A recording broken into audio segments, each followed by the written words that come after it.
자, 오늘 말씀이 참 재밌어요. 또 아주 굉장히 은혜롭습니다. 야, 이런 신기한 것도 있네 하는 이런 또 하나의 기적을 보게 되죠.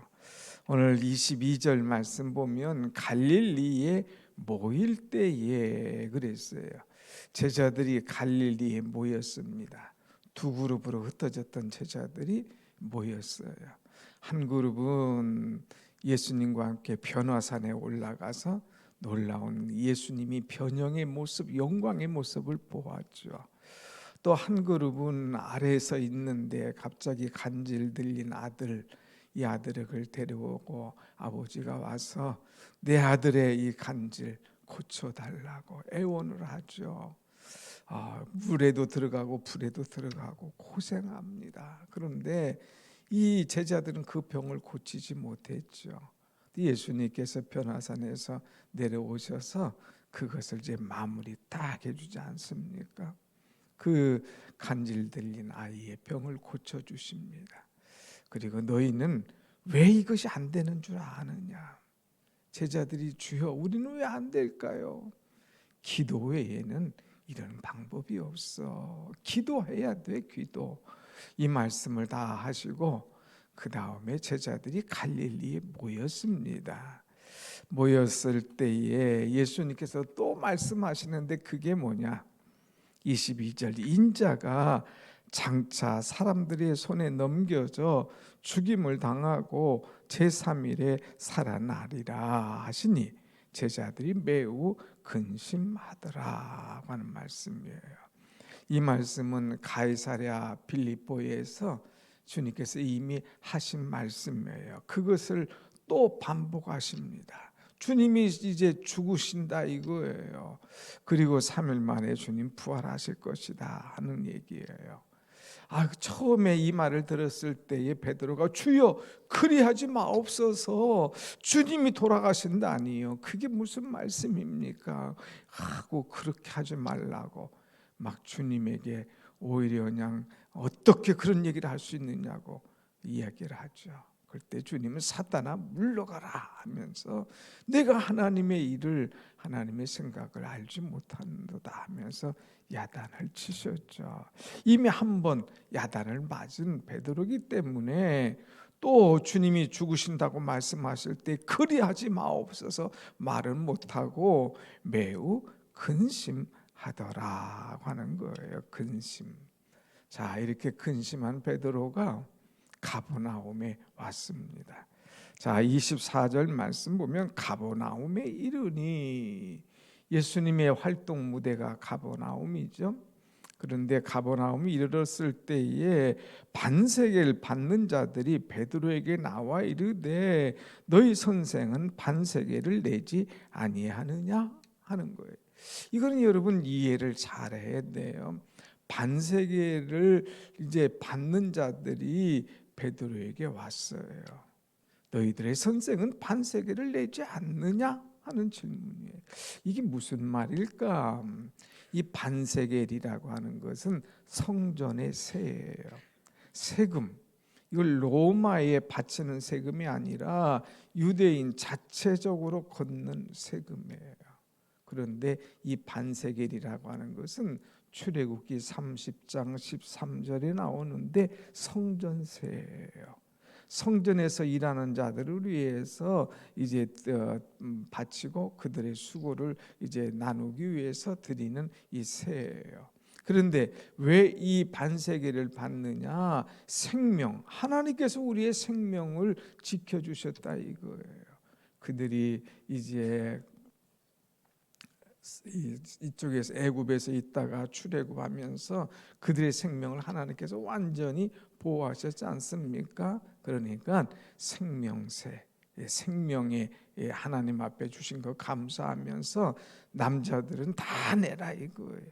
부자라고 많이 낼 것도 없고 가난하다고 적게 낼 것도 아니야. 반세겔씩은 의무적이야 하면서 반세겔씩을 내도록 하는 거예요. 자, 한번 생각해 보세요, 여러분.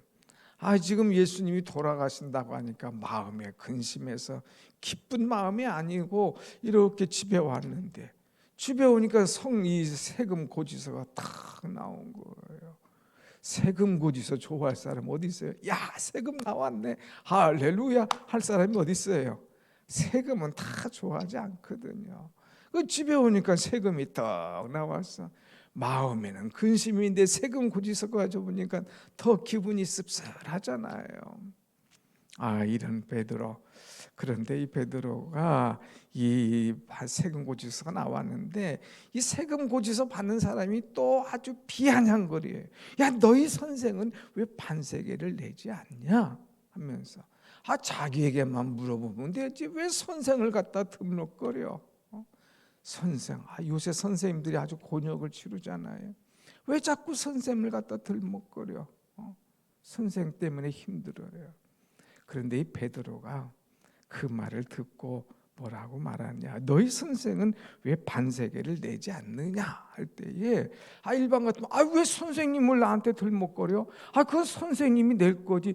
선생님 낼 세금을 왜 나한테 말하냐? 이렇게 얘기할 거 아니에요. 그런데 이 베드로의 지혜, 그의 믿음을 보세요. 25절 보면 이르되 내신다 하고 집에 들어가니, 그 선생님 세금 낼 거야, 걱정 마. 내 세금 떼먹을 줄 아냐? 낼 거야, 걱정하지 마 하고 내신다. 선생님이 내실 거야, 하여튼 내실 거야 하고 이제 내신다 하고 집에 들어갔어요. 그럴 때에 예수님께서 이미 베드로의 마음을 아셔요. 너 지금 속상하구나. 너 근심하고 있지? 근데 세금 내라니까 기분 나쁘지? 그러면서 그의 마음을 싹 풀어주시는 말씀이 오늘 나옵니다. 25절 같이 한번 봅시다. 시작.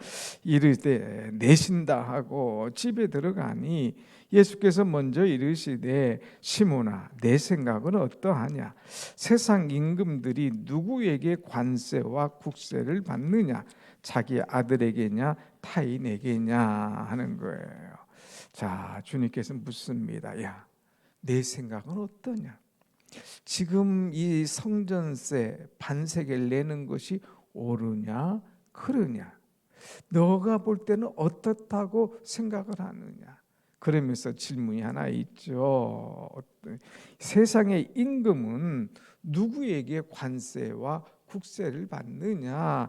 타인에게냐 아니면 자기 아들에게냐 하는 거예요. 이 당시에 이 왕족들은요, 세금을 내지 않았습니다. 왕족들은 이때 왕자들, 이제 이 왕자들에게는 왕자인데, 내가 이 나라의 주인인데, 그래서 왕족들은 세금을 내지 않았어요. 그런데 여기만 그런 것이 아니라 이제 우리나라 조선시대만 하더라도 왕자나 공신들은 세금을 내지 않았다고 하는 거죠. 그러니까 이 세금, 이 국세, 이거 누구에게 받는 거냐? 타인에게 받는 거냐? 자기 아들에게 받는 거냐? 그거 타인에게죠. 자기 아들이 이 세금을 낼 필요가 있습니까? 아버지가 왕인데, 아버지가 임금인데, 아버지가 주인인데 무슨 세금을 아버지한테 내요? 그렇지. 그러면서 26절 보세요. 26절 시작. 베드로가 이르되 타인에게니이다. 예수께서 이르시되 그렇다면 아들들은 세를 면하리라 하는 거예요. 여기서 무슨 말씀이에요? 이제 타인에게 세금 받는 것이지 아들에게 무슨 세금입니까? 그렇지. 타인에게 받는 거지 아들들은 세를 면하는 것이지. 여기에 숨겨지는 의미가 뭐냐? 나는 이 세상의 임금이야. 나는 왕이야. 나는 하나님이야. 그러니까 내가 내 아를 위해서 세금을 낼 필요가 있냐? 이 제자들이 세금 낼 일이 있느냐? 타인을 위해 타인이 내는 것이지 아들들은 세금을 안 내도 돼. 아들들은 임금이 뭔 세금을 내냐? 왕이 뭔 세금을 내? 그거 아니잖아. 그러면서도 주님이 또 말씀하셔요. 27절 같이 봅시다. 27절 앞에만 그러나 우리가 그들이 실족하지 않게 하기 위하여 실족하지 않도록 세금을 내자 하는 말이에요. 왕이기 때문에, 임금이기 때문에, 세상의 주인이시기 때문에 세금 안 내도 돼. 그런데 안 내면 너는 안 내면 저 사람들이 실족해. 괜히 아무것도 아닌 거 가지고 우리 가지고 시비 걸려고 하고 복음 전하지 못하게 하고 자꾸 따라다니면서 왜 당신의 제자들은 당신의 선생들 하면서 따지고 어떠고 저쩌고 하는데 괜히 그들에게 빌미를 줄 필요가 있느냐. 야, 내자 실족하지 않도록. 여러분, 이 신앙생활하면서 작은 일 가지고 넘어지는 사람들 많잖아요. 실족하는 사람들. 그래서 이 실족에 대한 문제를 사도 바울이 이야기를 많이 했어요. 이거 먹어도 되냐 안 먹어도 되냐? 먹어도 돼. 전혀 이상 없어. 근데 믿음이 약한 자들, 그들 앞에서는 먹지 말자. 왜? 그들이 보면 실족해. 아니 어떻게 저런 재물을 먹을 수가 있어? 아니 어떻게 저런 음식을 이 주의 종이 먹을 수가 있어? 그리고 실족하면, 그래서 교회 안 나오면 괜히 은혜가 안 돼. 그러니까 그들 앞에 실족하지 않도록, 넘어지지 않도록 나는 자유하지만 그들을 위해서 먹지 말자는 그런 말씀들이 많이 나오지 않습니까? 우리는 하나님의 사람이야. 내가 세상의 주인이야, 왕이야. 안 내도 돼. 그러나 저들이 넘어지지 않도록 우리가 내자 하는 말씀이에요. 여러분, 우리가 신앙생활하면서 자유가 있어요. 우리가 신앙생활하면서 그리스도인으로서 이제 해야 될 일이 있고 하지 않아야 될 일이 있어요. 그러나 나 때문에 사람들이 실족한다면 실족하지 않도록 우리가 잘 세워주는 것 필요합니다. 분명히 이렇게 하는 것이 옳아, 이렇게만 하는 것이 좋아. 그런데 내가 때문에, 내가 하는 것 때문에 다른 사람이 조금이라도 실족한다면 내가 조금 한 발만 양보해주고 내가 한마디만 덜 하고 그러면서 사람들이 실족하지 않도록 해주는 것, 이것이 바로 나의 할 일이고, 이것이 큰 사람의 할 일이고, 이것이 믿음의 사람의 할 일이고, 이것이 지도자의 할 일이다 하는 것이죠. 그래서 우리 주님은 그들이 우리 때문에 실족하지 않도록 이건 내자 하는 거예요. 그런데 주님이 이 세금을 내시는 방법이 또 특별해요. 자, 여러분 27절 같이 한번 봅시다. 27절 시작. 그러나 우리가 그들이 실족하지 않게 하기 위하여 내가 바다에 가서 낚시를 던져 먼저 오른 이 고기를 가져 입을 열면 돈 한 세겔을 얻을 것이니 가져다가 나와 너를 위하여 주라 하시니라. 실족하지 않게 하자, 내자. 그런데 가만히 보니까 너 지금 돈 없지? 나도 없어. 우리 지금 전도하러 다니는데, 병 고치러 다니는데, 우리 지금 기도하러 올라갔다 왔는데 이거 낼 세금이 어딨냐? 그렇다고 기분 나빠하지 마. 실족하지 않도록 하자. 얘야, 너 가서 너 어부지? 고기를 낚어. 가서 고기를 딱 낚고 낚시를 던져서 이 잡는데 맨 먼저 오르는 고기, 맨 먼저 잡은 고기에 입을 딱 열어봐. 거기에 거기에 이제 돈 한 세겔이 들어 있을 거야. 반 세겔이 아니라 한 세겔이 들어 있을 거야. 그걸 가지고 너와 나를 위하여 이 세금을 내라 하는 말씀이에요. 여러분 한번 보세요. 한 사람은 반 세겔이에요. 그런데 너도 내야지. 너의 선생은 내지 않느냐고 나를 가지고 자꾸 꺼덕거리지. 그러니까 너와 나를 위하여 이 한 세겔을 가지고 반씩 딱 내자. 그러면 해결된다 하는 거예요. 그래서 이제 베드로가 갔지요. 가서 물고기 딱 그물을 내리죠. 낚시 던지니까 한 마리 고기가 딱 잡혔는데, 또 그 다음에도 잡혔는데, 맨 먼저 잡은 거 입을 딱 보니까 거기에 그냥 동전 한 세겔이 딱 걸려 있는 거예요. 얼마나 베드로가 좋았겠어요. 할렐루야. 역시 우리 주님이시구나. 할렐루야. 그런데 이 베드로는요, 참 착한 마음을 먹었어요. 낼 거야. 걱정하지 마. 낼 거야. 베드로의 마음은 야, 우리 니네들이 자꾸 비꼬는 우리 주님의 세금 내가 낼 거야. 나도 낼 거야. 마음 먹었어요. 근데 주님은 그 마음을 아시고 야, 배 아파하지 마. 딱 잡으면 한 세겔 나와. 그래가지고 너를 위해서 내고 나를 위해서 내라 하면서 딱 해결해 주시는 이 어마어마한 은혜의 말씀 아닙니까? 주님을 생각만 해도 내 마음이 좋거든. 주를 위해서 이렇게 헌신하고 주를 위해서 이제 하겠다는 마음 먹을 때에 주께서 이 모든 것들을 나를 위하여서 또 주께서 충분하게 주께서 아름답게 은혜롭게 해결하여 주시는 줄로 믿습니다. 아멘. 이것이 은혜예요. 이것이 기적인 거예요.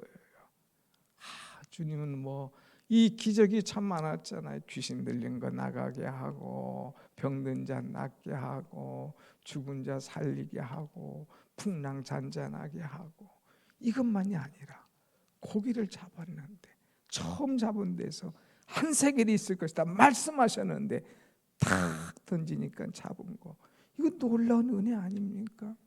여러분, 기도하면 하나님을 위해서 올바른 마음을 먹으면 우리 주님은 내 필요를, 우리 주님의 필요를, 우리 교회의 필요를 해결해 주시는 줄로 믿습니다.